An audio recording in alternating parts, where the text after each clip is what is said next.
dedicated to southern and eastern Kentucky.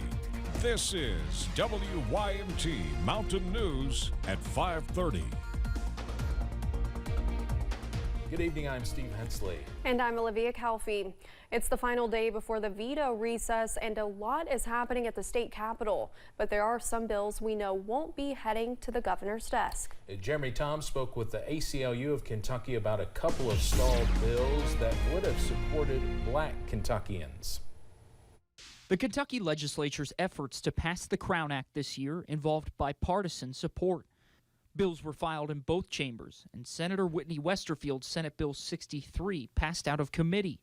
But it stalled from there, with the Herald Leader reporting that Floor Majority Leader Damon Thayer said it didn't have the votes to pass. It would bring equity and inclusion to Black Kentuckians and prohibit this type of discrimination based on hair texture, natural hairstyles. Jackie McGranahan and the ACLU of Kentucky say they are disappointed. Hundreds gathered for a rally earlier in the session, but she thinks lawmakers need more education on the subject to get legislation over the line. This isn't an issue for most lawmakers. Like, they haven't experienced this type of hair-based discrimination. With just a few days left in the session, a Juneteenth bill has also stalled yet again, after lawmakers promised to make it a state holiday back in 2020. McGranahan says there needs to be more consideration for bills that support black Kentuckians on both sides of the aisle.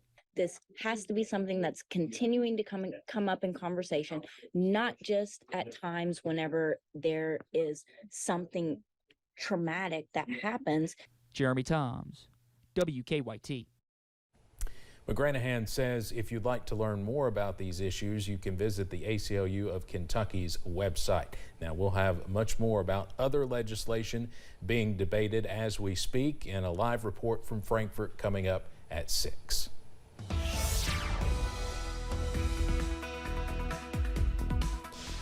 Well, clouds have continued to increase through the day today. It's been a little breezy and definitely on the warm side. Here's the view from downtown Somerset. You can see a couple folks walking through downtown. It's a great day for a walk. They made it up to 70 this afternoon. There's the view from UVA Wise. They haven't quite hit 60, but you see the clouds pushing in nonetheless there into portions of southwest Virginia.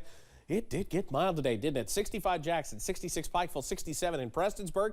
There's that 70 in Somerset. And we'll continue to see the mild air work through the region as we head through tonight. We're all dry for now, but here come those showers out to the west, and they'll be pushing in as we head a little bit later on tonight. So we do expect to see those showers and those breezes increase.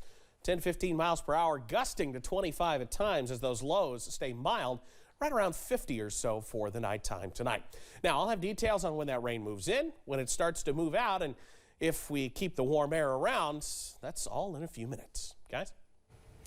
All right, Evan, thank you. The White House is reportedly threatening to ban TikTok in the United States. TikTok acknowledged yesterday the Biden administration wants the app's Chinese parent company, ByteDance, to spin off their share of the social media platform. The app currently has more than 100 million U.S. users, and federal officials are concerned that the Chinese government could pressure TikTok into handing over users' personal information. The U.S. is not the only country looking to limit TikTok's reach. Political leaders in the United Kingdom banned the app from government phones today. Britain's National Cybersecurity Center has been reviewing whether TikTok should be barred from government phones, while the United States, Canada, Belgium, and the European Commission have already done that. We are also going to ban the use of TikTok on government devices. We will do so with immediate effect. Mr. Speaker, this is a precautionary move. We know that there is already limited use of TikTok across government, but it is also good cyber hygiene. Cabinet Office Minister Oliver Dowden told Parliament government devices would only be able to access third-party apps from a pre-approved list. The ban does not include personal devices, and there would be limited exemptions where TikTok is required on government devices for operational reasons. The Pentagon has declassified new video from a surveillance drone which a Russian jet sent crashing into the sea outside of Ukraine. CBS's Skylar Henry has more on that from Washington. The Pentagon released video showing the moment a Russian jet clipped an American drone, sending it crashing into the Black Sea. Given the reckless and dangerous behavior, and to demonstrate publicly what type of actions the Russians had taken, we felt that it was important to provide this imagery. A U.S. official confirms that a Russian ship has already recovered some of the wreckage from the drone crash. However, they also say they've wiped the drone software to remove any sensitive data. We have capabilities and means at our disposal to protect and safeguard information, of which we have taken, but I have to leave it there. Officials also say the Russian ships are not staying at the wreckage site because it's within range of Ukrainian missiles. Russia had originally stated that its planes did not force the drone to crash. They've now changed that story to say they'd restricted that airspace since the beginning of the war. The American government has made and laid out proof that this was Russian aggressive activity that took down the drone. I would go right back into that airspace, and I would let Russia know if you attack a military asset, you do so at your own peril. The incident is the first known military contact between Russia and the U.S. since the start of the war. Skyler Henry, CBS News, Washington.